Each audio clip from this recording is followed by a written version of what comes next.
ស្ដីបងប្អូនទាំងអស់គ្នាក្នុងជីវិតសពថ្ងៃយើងម្នាក់សុទ្ធតែជួបប្រទះនៅសម្ពាធភាពតានតឹងនិងរឿងរ៉ាវដែលធ្វើឲ្យយើងខឹងសម្បារឬសោកសៅតើអ្នកធ្លាប់មានអារម្មណ៍ថាខ្លួនឯងដូចជាទូកតូចមួយដែលកំពុងអណ្ដែតកណ្ដាលមហាសមុទ្រហើយត្រូវរងការវាយប្រហារដោយរលកនៃអារម្មណ៍ដែរឬទេថ្ងៃនេះយើងនឹង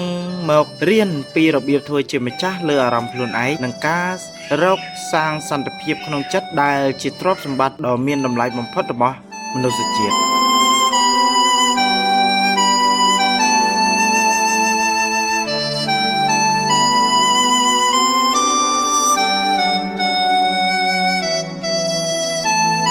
ការខឹងសម្បារគឺប្រៀបដូចជាការចាប់កាន់ដុំធ្យូងដែលកំពុងឆេះដើម្បីគប់ទៅអ្នកដទៃប៉ុន្តែអ្នកដែលត្រូវមុនគេនោះគឺខ្លួនយើងផ្ទាល់អារម្មណ៍មិនមែនជាសត្រូវយើងទេប៉ុន្តែការមិនស្គាល់ពីអារម្មណ៍ខ្លួនឯងវាទៅជាបញ្ហានៅពេលកំពុងកើតឡើងចូលឈប់មួយខណៈហើយសង្កេតមើលវាកុំព្យាយាមបង្ក្រាបវាប៉ុន្តែក៏កុំបណ្ដោយតាមវាចូលដកដង្ហើមឲ្យវែងហើយប្រាប់ខ្លួនឯងថានេះគ្រាន់តែជាអារម្មណ៍មួយដែលវានឹងមកហើយវានឹងទៅវិញការគ្រប់គ្រងអារម្មណ៍មិនមែនជាការលាក់ទុកនោះទេតែគឺជាការយល់ដឹងពីវាដោយបញ្ញា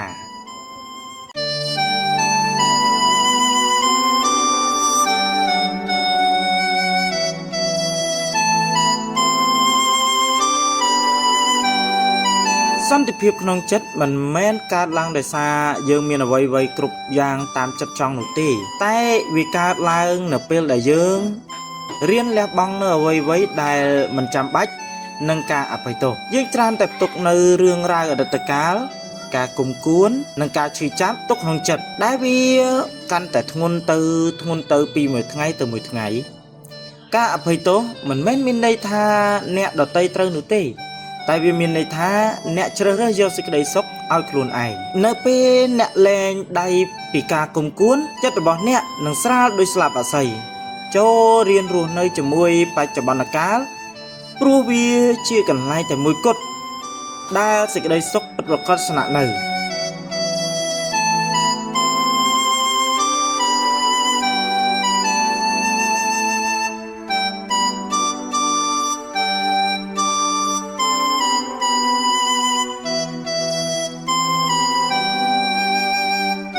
ចិត្តដែលប្រកបដោយមេត្តាគឺជាដីដ៏មានជីជាតិបើអ្នកដាំក្របពូជនៃសេចក្តីស្រឡាញ់អ្នកនឹងប្រមូលផលជាសន្តិភាពវិធីដែលលឿនបំផុតដើម្បីសាងសន្តិភាពក្នុងចិត្ត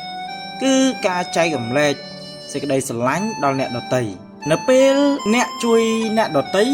ដោយចិត្តបរិសុទ្ធអារម្មណ៍វិជ្ជមាននិងរីកដុះដាលក្នុងចិត្តអ្នកភ្លាមចូលមានមេត្តាចិត្តចំពោះខ្លួនឯងផងដែរកុំបន្ទោសខ្លួនឯងខ្លាំងពេកចំពោះកំហុសឆ្គងចូលរៀនញញឹមដាក់បញ្ហាហើយនិយាយថាវាមិនអីទេវានឹងប្រសើរឡើងវិញសេចក្តីសុខមិនមែនជារង្វាន់នៅ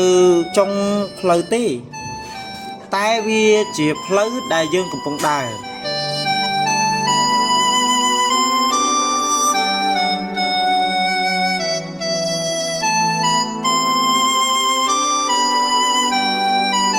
សន្តិភាពក្នុងចិត្តគឺជាអំណាចដ៏អស្ចារ្យបំផុតអ្នកដែលមានចិត្តស្ងប់គឺជាអ្នកដែលមានឥទ្ធិពលបំផុតនៅក្នុងโลกជាចុងក្រោយការគ្រប់គ្រងអារម្មណ៍មិនមែនជាការងារដែលធ្វើតែមួយថ្ងៃបាននោះទេវាគឺជាការវឹកវើវឹកហាត់ប្រចាំថ្ងៃចូលចំណាយពេលយ៉ាងហោចណាស់5នាទីក្នុងមួយថ្ងៃ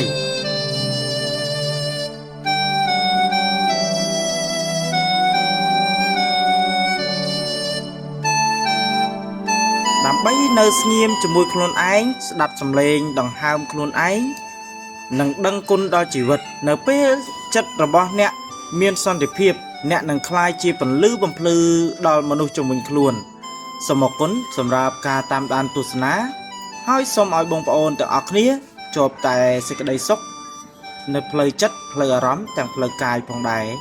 សូមអរគុណសូមជម្រាបលា